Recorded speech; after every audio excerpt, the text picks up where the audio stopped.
자, 반갑습니다, 여러분. 또 오랜만에 이렇게 또 원격에서 하네요, 그쵸? 우리 반가워서 원격 영상을 이제 제작하는 거고요. 파트는 여러분들한테 미리 저번에 수요일 날 제가 드렸죠. 요 23강 지구 환경의 변화를 하겠습니다. 내용이 다른 강에 비해서 조금 많고요. 그리고 뒤에 가서 대기 대순환, 엘니뇨, 라니냐 이런 것들 좀 잘 챙겨야 돼서 이번 파트를 설정을 했습니다. 자, 처음부터 볼게요. 지구온난화라는 얘기가 나옵니다. 여러분들 다 잘 아시죠? 지구온난화는. 지구온난화는 안 좋은 거죠. 근데 온실효과는 좋은 거예요. 좋다 안 좋다는 표현이 적절할지 모르겠지만 온실효과라는 거는 대기 중의 온실기체, 이 온실기체는 뭐 여러 가지 있습니다. 여기 밑에 보시면 이산화탄소가 주된 기체고 그 다음에 수증기나 메테인 같은 친구들이 있어요. 메테인은 이제 여러분들 그 탄수화물 할 때도 저기 봤던 것들이죠, 그죠?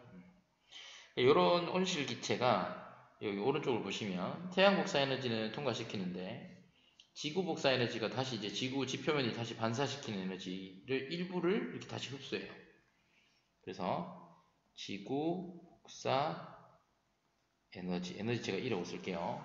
이 지구 복사 에너지는 흡수했다가 다시 지표로 재방출시키면서 대기의 온도를 높이는 현상인데 이거는 굉장히 긍정적입니다. 만약에 여러분 온실 효과가 없으면 밑에 보시면 평균 기온이 막 18도 정도가 되니까 생물이 대부분 살 수 없는 환경이 되겠죠, 그죠?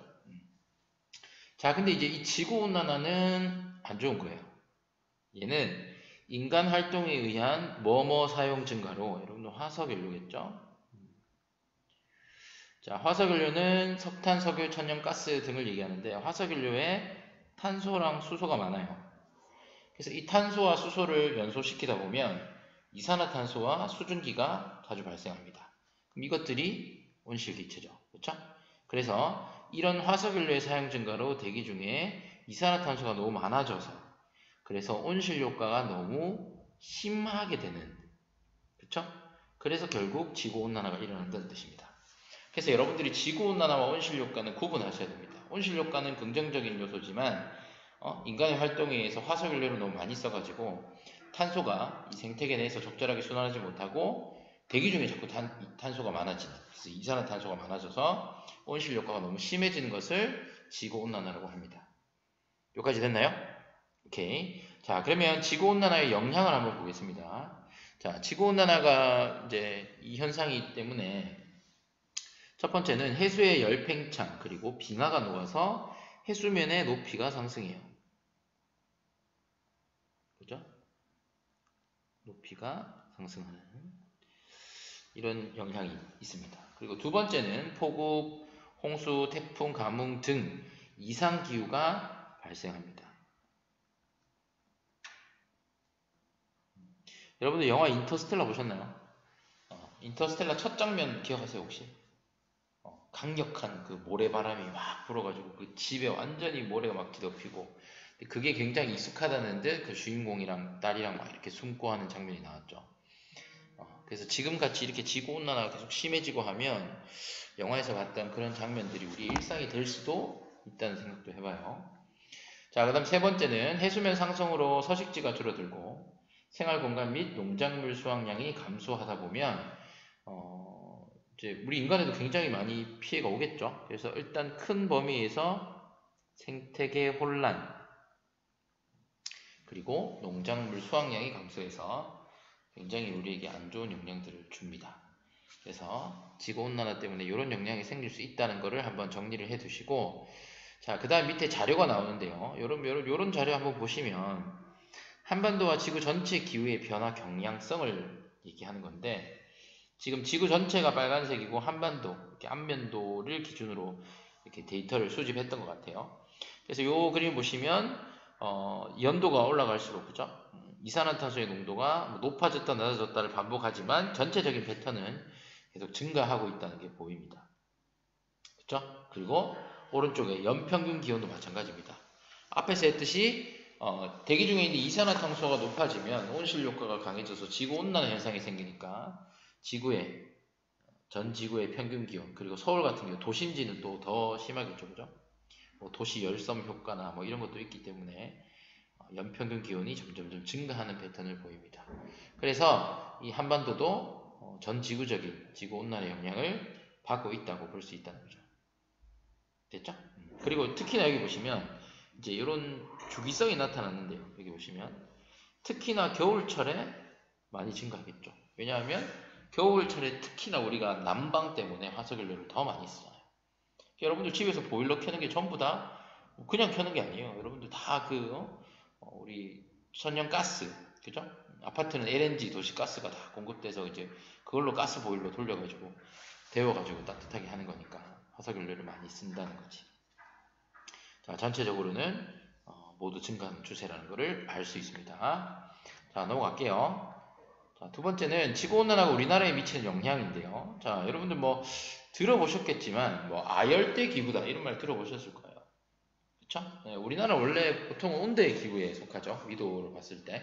열대 지방은 보통 적도랑 적도 부근에 좀 저위도 지방을 열대 지방이라고 하고, 우리 같은 이 중위도 지방은 온대 지방인데, 최근에는 우리나라도 지구 온난화 때문에 이제 우리나라 특히 이제 남쪽 이쪽에 보시면 아열대 기후구가 형성이 되고 있다.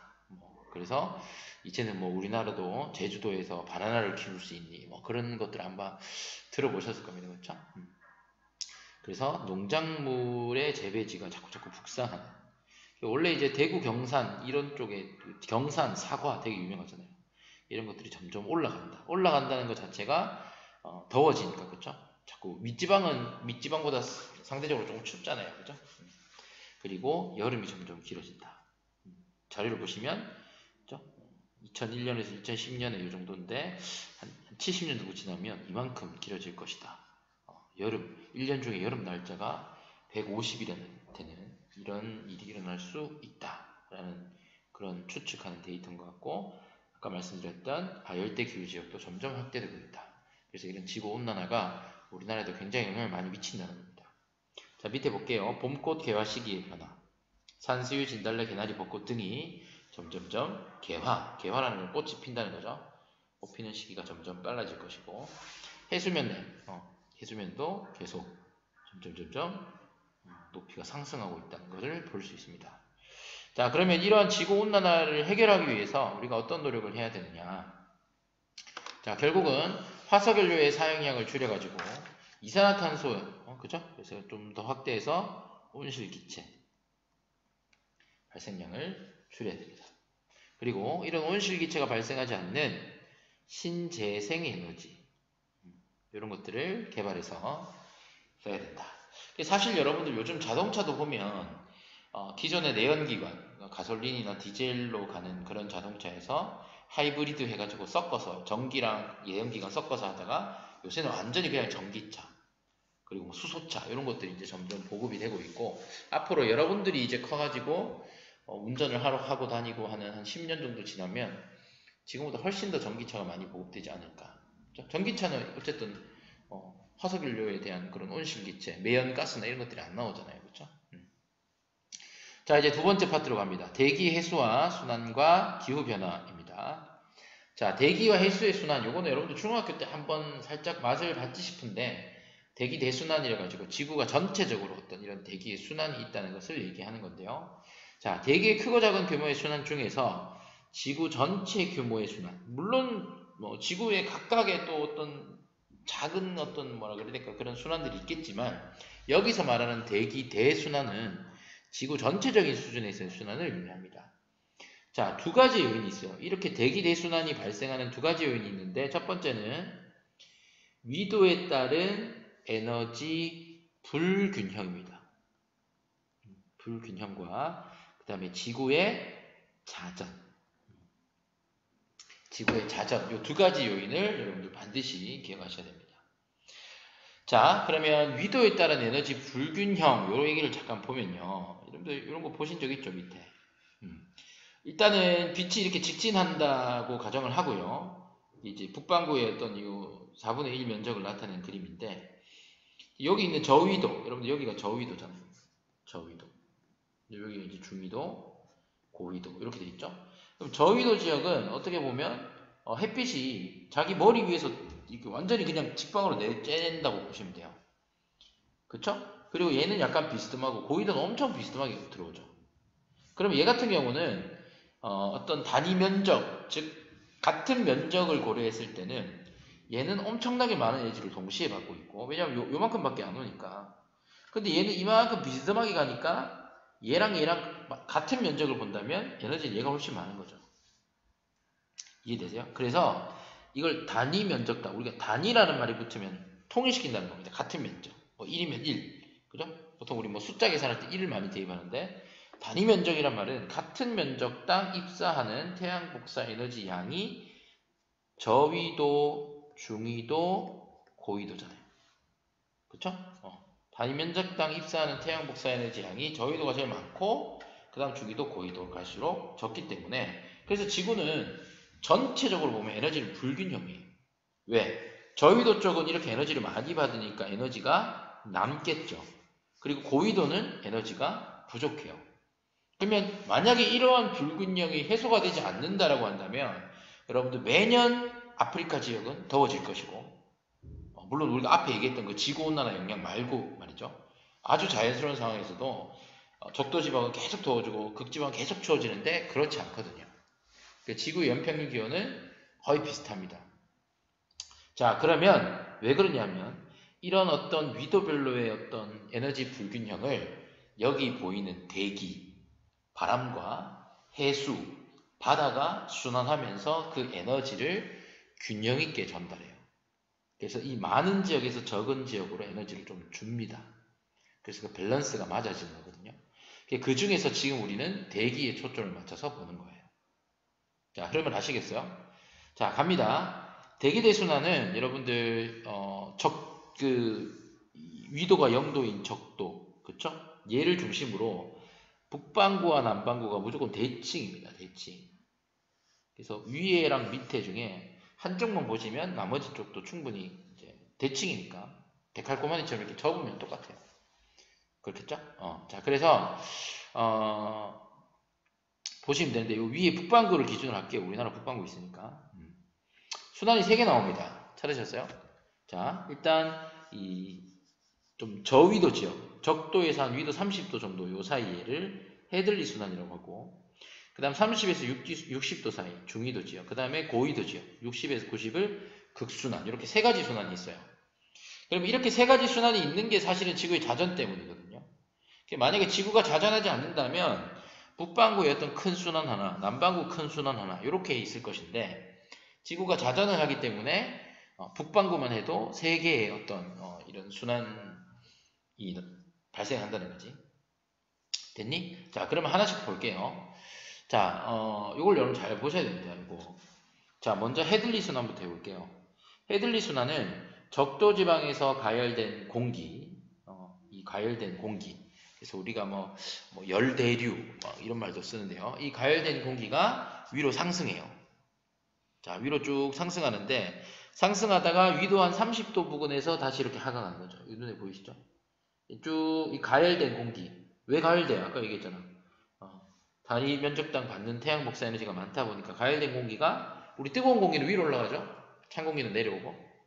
그렇죠? 그래서 가열된 공기가 위로 올라갔다가 위도 30도쯤에서 이게 다시 내려오는 이러한 어떤 순환을 보여줍니다. 이걸 우리가 헤들리 순환이라고 불러요.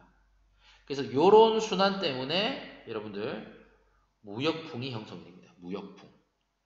여기 보시면 무역풍, 그죠? 무역풍은 동쪽에서 서쪽으로 부는, 그쵸? 이런 무역풍이 형성되고요. 다른 색깔을 쓰면서 얘기할게요. 자, 그 다음 페렐순환. 페렐순환. 위에 극순환부터 할까요? 자, 극순환은 극지방 추우니까 냉각된 공기가 하강하는 거예요. 지금 아까 전에 이 헤들리 순환은 가열된 공기가 상승해서 올라간다면, 극지방은 냉각된 공기가 하강해서 내려오다가 위도 60도 쪽으로 이렇게 해서 다시 위로 올라오는 요런 순환이 보입니다. 보이시죠? 그쵸? 요 순환. 그래서 요거의 극순환이 극동풍을 형성합니다. 극동풍. 자, 그 다음에 이제 마지막으로 페렐 순환을 할 건데요. 이 페렐 순환은 여러분들 간접 순환이에요. 극순환과 헤들리 순환은 직접적인 순환이거든요. 가열과 냉각에 의해서. 근데 페렐 순환은 이 헤들리 순환과 극순환 사이에 얘네들이 각각의 양쪽의 영향을 받아서 간접적으로 일어나는 거기 때문에 간접순환이라고 얘기해요. 그래서 위도 30도 쪽에서 하강한 공기가 위도 60도 쪽으로 이동하는, 그렇죠?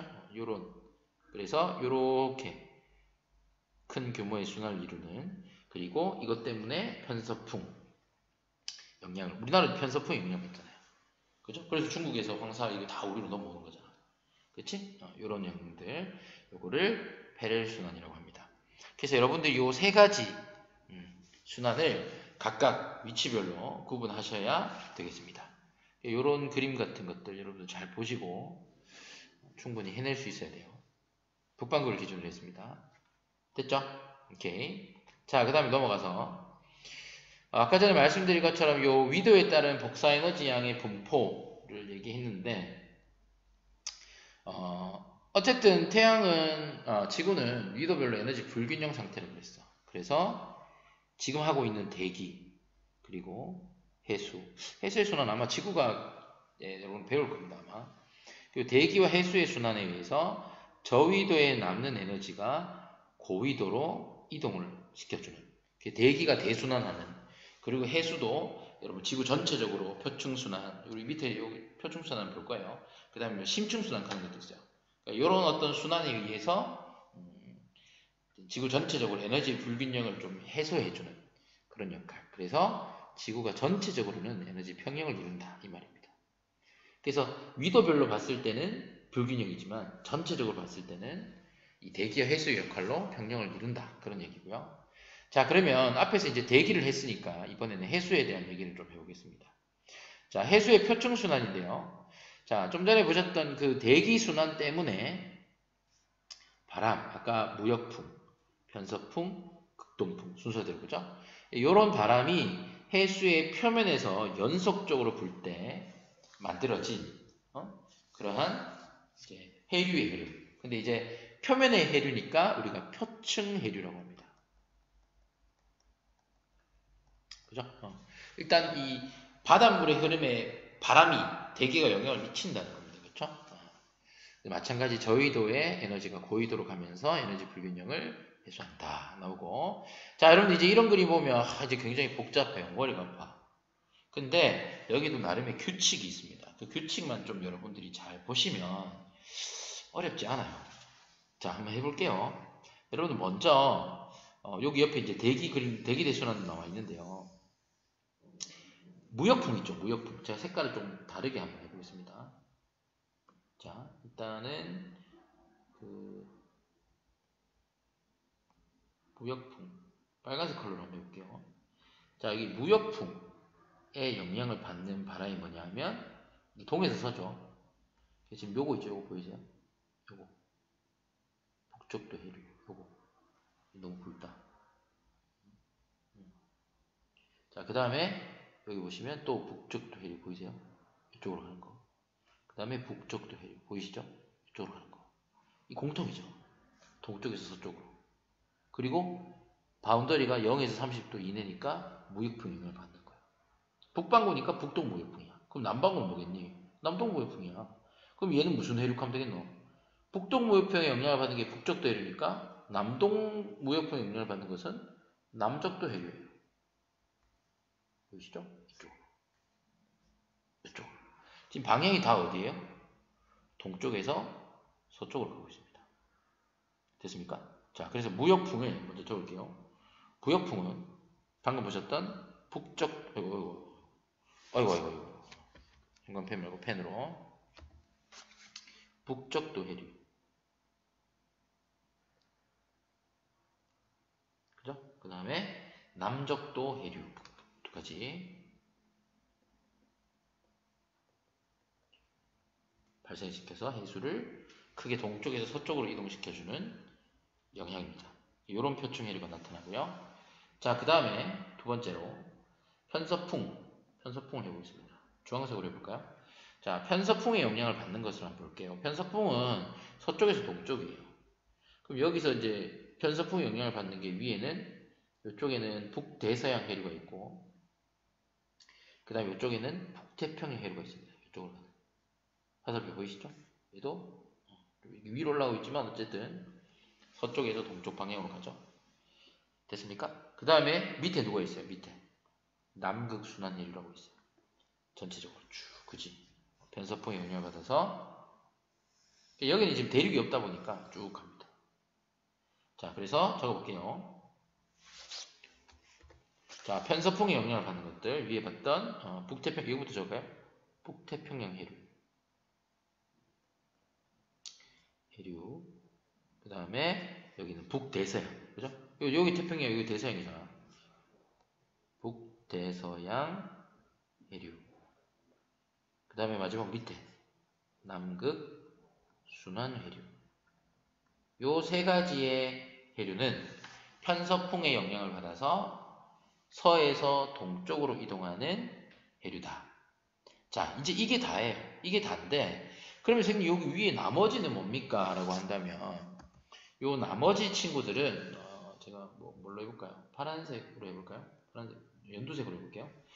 여기 보이시는 쿠로시오 해류라든지 캘리포니아 해류 같은 거 있죠.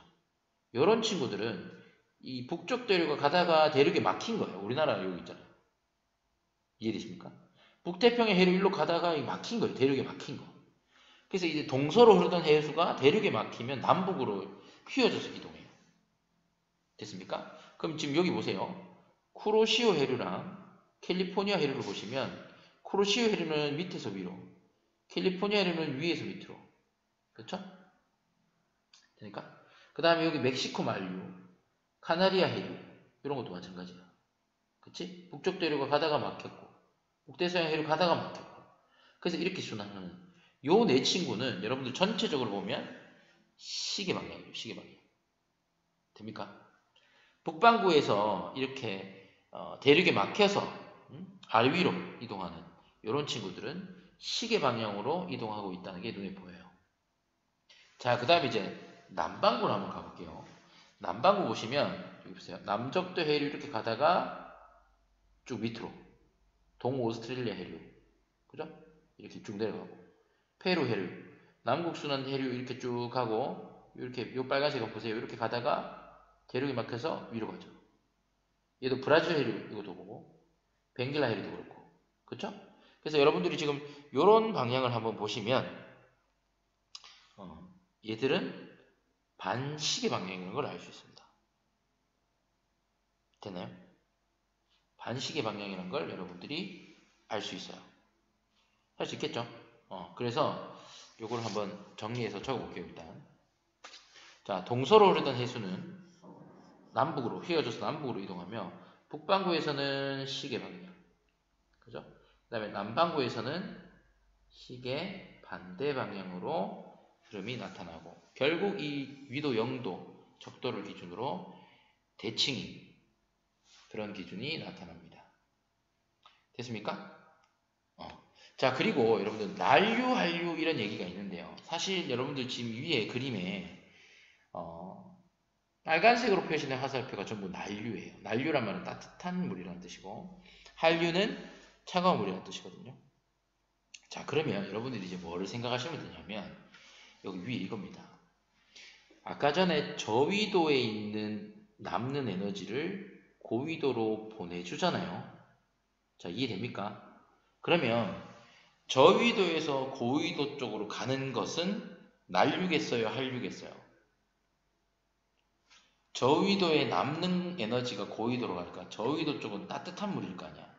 그러면 우리가 봤을 때 고위도 쪽으로 흐르는 친구들 한번 봐봐. 여기 있는 쿠로시오 해류지. 그리고 멕시코 만류 같은 애들. 됐나? 그리고 그 밑에도 있어. 남반구는 이 밑에가 고위도잖아. 동오스트레일리아 해류랑, 그죠? 브라질 해류, 그죠? 이런 친구들. 이런 친구들은 전부 다 뭐냐 하면 알래스카 해류도 있네요. 이런 친구들은. 이런 친구들은 전부 난류입니다. 그래서 난류는 저위도에서 고위도 쪽으로 가는 거. 왜? 저위도 자체가 에너지가 남으니까.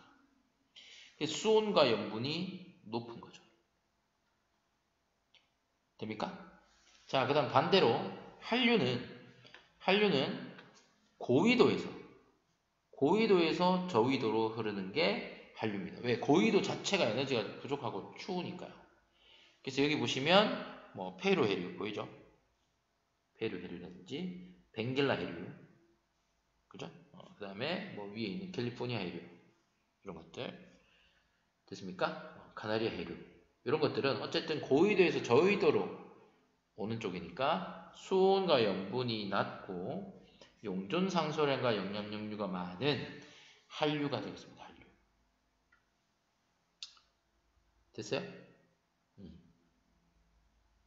자, 그래서 여러분들이 여기 이 표층 해류를 대기대순환과 연계시켜 가지고 일단 먼저 무역풍에 의한 북쪽도 해류, 남쪽도 해류, 그리고 그 편서풍에 의한 그 북태평양 해류랑 북대서양 해류랑 남극순환 해류, 즉 동서로 흐르는 해수를 먼저 생각하시고 그 다음에 대륙에 막혀서 이동하는 북반구는 시계 방향, 남반구는 반시계 방향 그렇게 생각하시면 여러분들이 이 어떤 패턴을 충분히 이해할 수 있을 거라고 봐요. 그리고 저위도 에너지가 남는 에너지가 고위도로 이동하는 게 이 해수의 근본적인 역할이기 때문에 어쨌든 고위도 쪽으로 흐르는 거는 난류고 그 다음에 저위도 쪽으로 흐르는 거는 한류다. 이렇게 정리하시면 여러분들 대기대순환 표층 해류 이 복잡한 거를 충분히 잘 해내실 수 있을 거라고 믿습니다. 됐죠? 자, 그 다음에 이제 엘니뇨입니다. 엘니뇨. 자, 엘니뇨는 뭐 뉴스에서 많이 들어보셨을 거예요. 엘니뇨 현상. 자, 요거는 적도 부근의 동태평양의 표층 수온이 평상시보다 높아지는 현상이에요. 자, 근데 높아지는데 왜 높아지냐 하면 원인이 무역풍이 약화되는 거예요. 그래서 여러분 저는 나중에 여러분 생각이 안 나시면 엘니뇨의 동그라미와 약화의 동그라미를 좀 매치시키세요. 왜냐하면 좀 이따가 볼 라니냐는 반대로 무역풍이 너무 강해서 생기는 거거든요. 그래서 무역풍이 약화돼가지고 서쪽으로 이동하는 여러분들 위에 무역풍 보셨죠? 무역풍은 동쪽에서 서쪽으로 이동하잖아요. 근데 이 무역풍이 약하니까 동쪽에서 서쪽으로 이동하는 따뜻한 해수의 흐름이 적어지는 거예요. 자, 밑에 그림을 한번 보세요. 자, 여기 보시면 평상시에는 무역풍이 이렇게 동태평양에서 서쪽으로 이렇게 쭉 따뜻한 해수를 쭉 가지고 가서 이쪽에 이렇게 따뜻하지. 그래서 상승 현상, 이 뭐라 그래야 될까? 이런 쫙 올라오는 일들이 많이 일어나는데 엘니뇨는 이 무역풍이 약화돼서 이게 제대로 이쪽으로 못 쳐내요. 따뜻한 물을. 그래서 오히려 반대쪽으로 올라오고 있죠. 자, 그러면 무역풍이 여러분들 여기 약화라고 쓰시고 약화돼서 평상시보다 따뜻한 표층 해수를 서쪽으로 이동시키지 못하는 거예요. 그럼 얘들아 동쪽의 기후가 원래보다 어떻게 되겠니? 그렇지, 높아지는 거. 요걸 이해하셔야 돼요. 그냥 무작정 외워도 되지만 여러분들이 좀 이해를 바탕으로 암기하는 게 더 오래 가거든요. 그래서 평소에 이렇게 서쪽으로 보내주는 그 따뜻한 흐름 자체가 줄어들다 보니까 이게 반대로 이쪽으로 많이 처지는 거지. 그래서 동태평양의 수온이 평소보다 높아져요. 그래서 이 상승 기류 때문에 강수량이 늘어나서 홍수 피해가 생길 수 있습니다. 됐죠? 그 다음에 이제 서쪽은 어때요? 서쪽은 원래 이렇게 평소에 야들이 많이 밀고 들어와서 따뜻해야 되는데 덜 밀고 들어와서 이쪽으로 빠져나가 버리니까 평상시보다 수온이 낮아지는 거죠. 자, 그러면 이런 식으로 원래같이 막 상승기류 해가지고 구름 생겨서 비도 많이 오고 해야 되는데 이게 이쪽에 안 생기니까 가뭄, 그죠? 그리고 산불, 그죠? 건조하면 산불 많이 생기잖아요. 강수량이 줄어드니까 이런 영향이 생길 수 있는 거를 이해를 하시면 됩니다. 결국은 무역풍이 약해져서 일어나는 현상이고요. 자, 그러면 얘도 마찬가지입니다. 여러분들 이 바람, 무역풍이라는 바람, 대기 하지 말고 기권이라고 씁시다. 과니까 기권, 그죠? 그리고 물, 해수니까 수권이죠.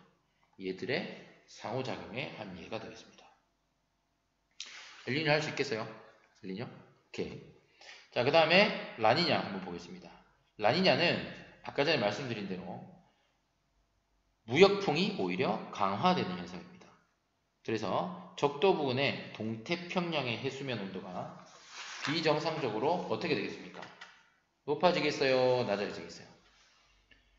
평소보다 무역풍이 너무 세서 이 따뜻한 해수가 완전히 너무 가버리니까, 그치? 너무 가버리니까 이쪽의 동태평양의 해수면 온도는 비정상적으로 낮아지는 현상이에요.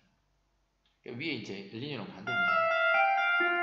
자, 원인은 무역풍이 너무 강해져가지고 서쪽으로 이동하는 따뜻한 해수의 흐름이 너무 많아졌기 때문입니다. 자, 그러면 서태평양 쪽에는 원래보다 너무 많이 오니까, 그치? 적절히 와야 되는데 강수량이 너무 많아지니까 오히려 여기서 홍수가 생기는 거지. 그리고 동태평양 쪽은 따뜻한 이 물이 너무 많이 가버리죠. 너무 많이 가버리니까 여기 보시면 차가운 해수가 엄청나게 올라오는, 용승하는 현상도 볼 수 있어요. 그렇죠? 그래서 동태평양 쪽에는 강수량이 줄어들어서 가뭄 피해가 생기는, 이것을 우리는 라니냐라고 합니다. 할 수 있겠어요? 여러분들 방금 이거 보셨던 엘니뇨, 그렇죠? 엘니뇨하고 라니냐 두 가지를 여러분들이 좀 비교하셔가지고 좀 충분히 숙지를 하셔야 됩니다. 안 그러면 이게 너무 헷갈려요. 그죠? 그리고 또 헷갈리는 것 중에 하나는 이 엘니뇨, 라니냐가 한 지역만 보는 게 아니라 이 현상 때문에 동태평양과 서태평양 지역이 어떻게 바뀌는지를 보니까 변수가 되게 많아지잖아요. 여러분들이 충분히 이해하고 숙지하지 않으면 완전히 헷갈리는 파트가 될 수 있습니다. 됐죠? 자, 이제 마지막으로 사막화 얘기 정리하고 마무리하도록 하겠습니다. 사막화는 말 그대로 이제 사막이 될 화자니까 자꾸 사막이 되는 거예요. 자, 그래서 사막 주변의 지역 생태계가 파괴되면서 사막이 점차 확장되는 것을 의미합니다. 자, 얘는 대기 대순환 그리고 지형의 영향도 받습니다. 자, 여러분들 이 그림 한번 보세요. 지금 전 세계적으로 사막이 굉장히 많은, 매우 건조한 뭐 사하라 사막이 되게 유명하잖아요, 그죠? 이런 지역이 보시면 거의 위도 한 30도 지역에 많이 분포를 하고 있어요. 그렇죠? 그래서 고압대가 형성되는 위도 30도 지역은 비가 잘 안 와요. 대체로 좀 맑고 비가 잘 안 오고 건조하기 때문에 사막이 많이 분포합니다. 자, 원인 보겠습니다. 대기 대순환의 변화에 따라 일부 지역의 강수량이 감소하죠. 자, 그래서 이거는 굉장히 자연적인 원인이고, 그리고 장기간에 걸쳐 가뭄이 지속되는, 이건 자연적인 원인이에요. 근데 이제 중요한 건 뭐겠어요? 인위적인 원인이죠.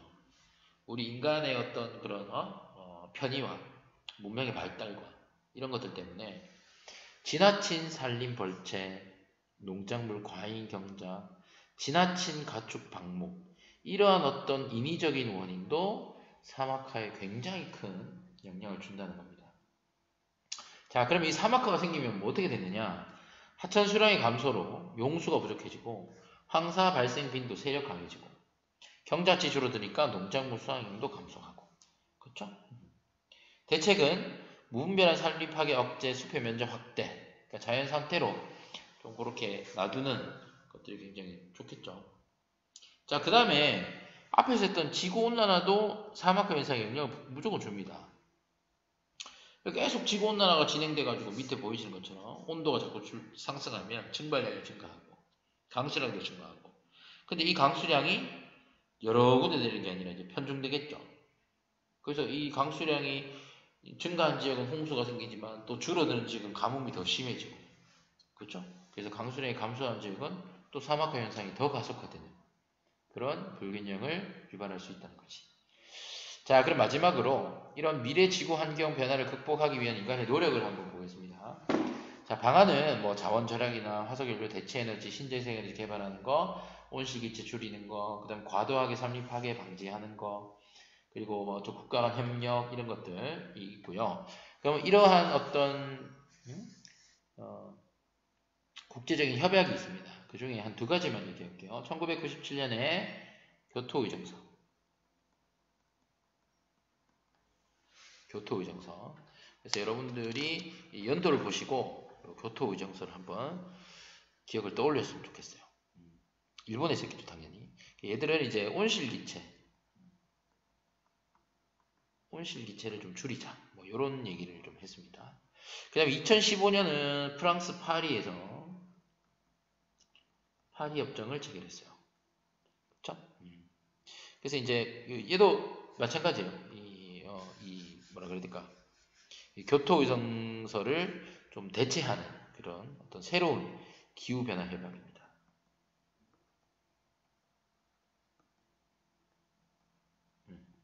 최근이죠, 그죠?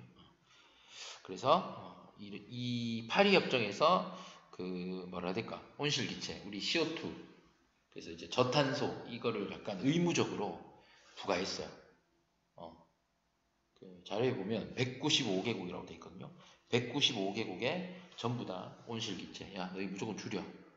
이렇게 해서 의무를 부과했죠. 그래서 뭐 탄소 배출권 여러분 그런 말 들어보셨죠? 그게 이제 파리 협정입니다. 자, 어쨌든 여러분 여기까지 우리가 좀 짧게 봤는데 여러분들 정리를 잘 한번 해보시고 중요한 거는 요 개념들을 잘 정리한 다음에 정리를 한 다음에 문제를 좀 푸세요. 바로 문제 풀면서 자꾸 돌아가면서 보지 말고 어느 정도 개념을 정리하고 조금 외울 건 외우고 숙지를 한 다음에 제가 두 종류의 문제를 드렸잖아요. 좀 쉬운 거 한번 풀어보고 또 잘 안 되는 건 또 다시 보고 조금 어려운 문제 풀어봐서 여러분들이 개별적으로 이제 문제를 다 풀고 난 다음에 이제 우리가 다음 시간에 대면 수업을 할 때 여러분들이 풀어온 문제를 좀 다시 풀이하고 피드백하는 시간을 가지도록 하겠습니다. 자, 어쨌든 이렇게 해서 우리 방과후 수업, 원격 수업을 마무리했고요. 여러분들 잘 활용하시기를 바라겠습니다. 네, 마칠게요. 수고했어요.